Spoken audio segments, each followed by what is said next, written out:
Hello, good morning, everyone. My name is Nurhaliza, and my student number is C1120200775.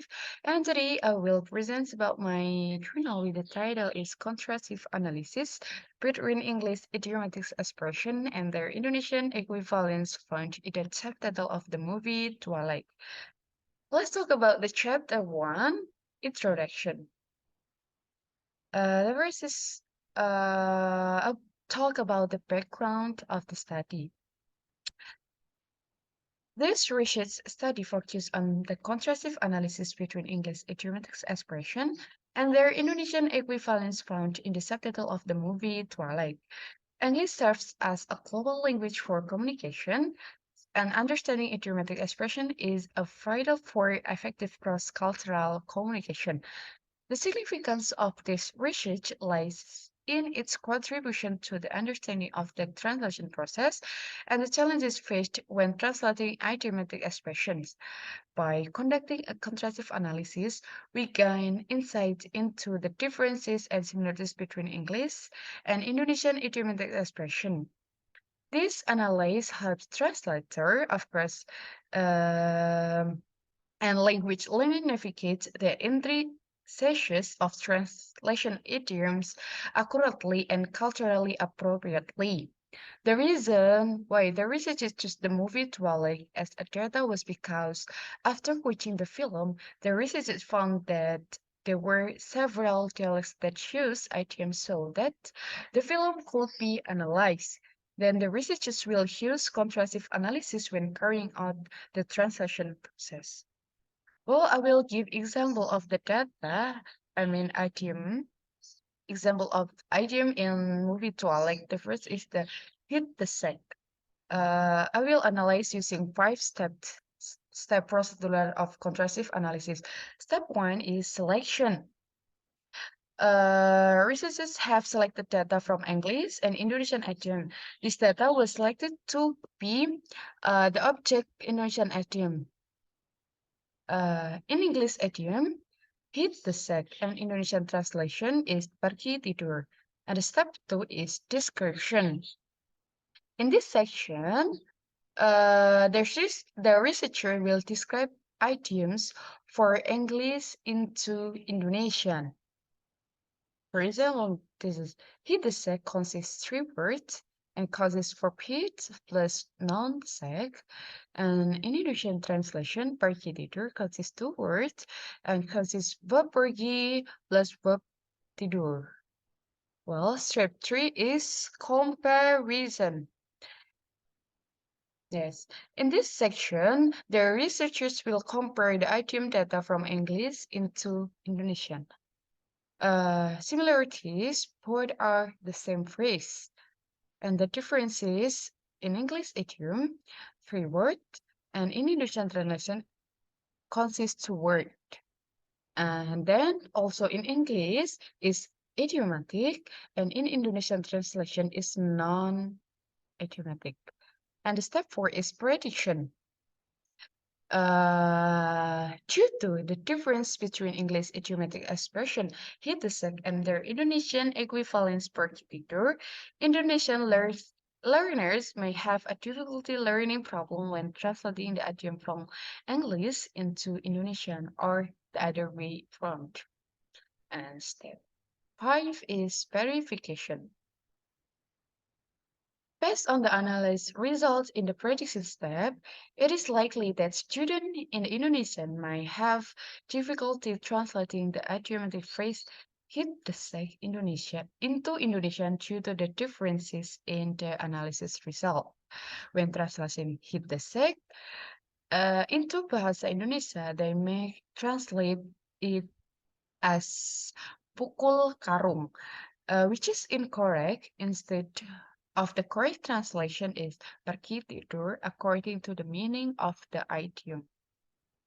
Well, next is limitation to the problem.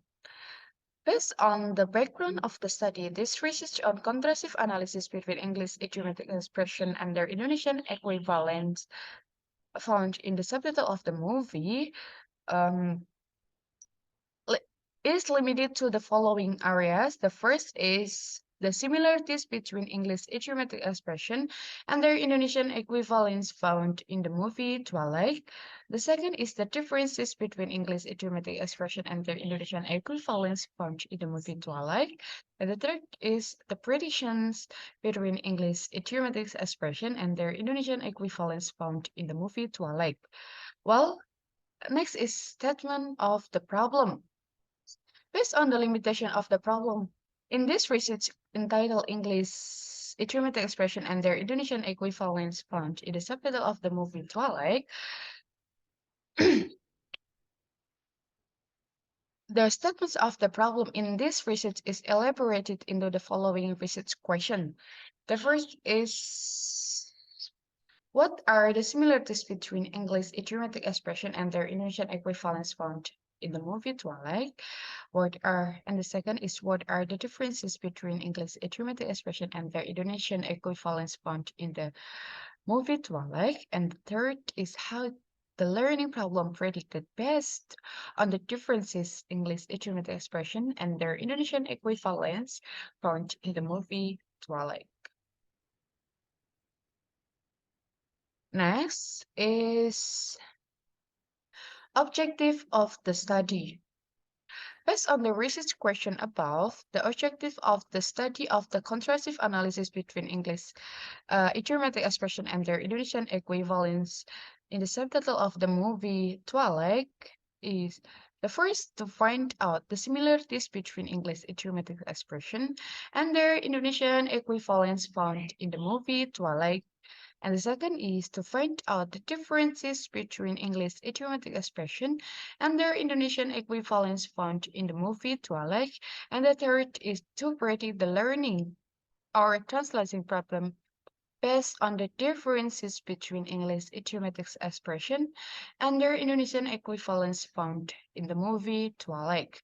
Next is significance of the study. Based on the background of the study, the limitation of the research, the statement of the problem, and the objective of the study states all above, the results of this English idiomatic expression and their Indonesian equivalents in the subtitle of the movie Twilight are expected to be significant or provide benefit to the following. The first is the researchers, and the second is the researchers in the areas of translation studies. And the third is the readers in general. And the fourth, the translation practitioner. And last, in the institution. Well, let's talk about the chapter 2, review of related literature. The first talk about the contrastive analysis hypothesis. A contrastive analysis is a linguistic theory and methodology developed by Robert Latour that's aimed to compare and contrast two or more languages to identify similarities and differences between them. It is widely used in second language acquisition or ESLE to understand the challenges faced by learners when acquiring a second or foreign language. Well, next is about the theory of idioms. The theory of idioms refers to the study and understanding of idiomatic expression in language. Idiom are fixed expression or phrase that have a figurative meaning that may not be immediately apparent from the literal interpretation of the word. They often convey cultural, historical, or metaphorical meanings that have developed over time within a particular language or communication. The concept of idioms can be categorized into seven different groups. In the book Idiom in Structure in English, Mackay Mackay identified two types of idiom. The first is idiom of encoding or identifiable, and the second is idiom of decoding or non-identifiable. Idiom of decoding divided into two types. The first is lexemic idioms, and the second is semamic idioms. Well, like semamic idiom, divide into seven. One, two, three, four, five. Into five. I mean, into five. One, two, three, four, five, six. Into six types of idiom. The first is phrasal verb idioms, and the second is ternary idioms, and then irreversible binomial idioms, and then incorporating verbs idiom, and then pseudo idioms, and the next is phrasal compound idiom. Well, next, let's talk about the synopsis of the movie Twilight. The movie Twilight is a romantic fantasy film based on the best-selling novel of the same name by Stephanie Meyer. It tells the story of Bella Swan, a regular teenager who falls in love with Edward Cullen, a vampire with a hidden identi- identity. The movie Twilight is a romantic fantasy film that tells the captivating story of Bella Swan, a young and introvert teenager who moved to the small town of Forks, Washington to live with her father. As she starts attending the local high school, Bella becomes intrigued by Edward Cullen, a mysterious and enigmatic classmate. Well, I think that's all from me. Um, Thank you for your attention and see you. Thank you so much, guys.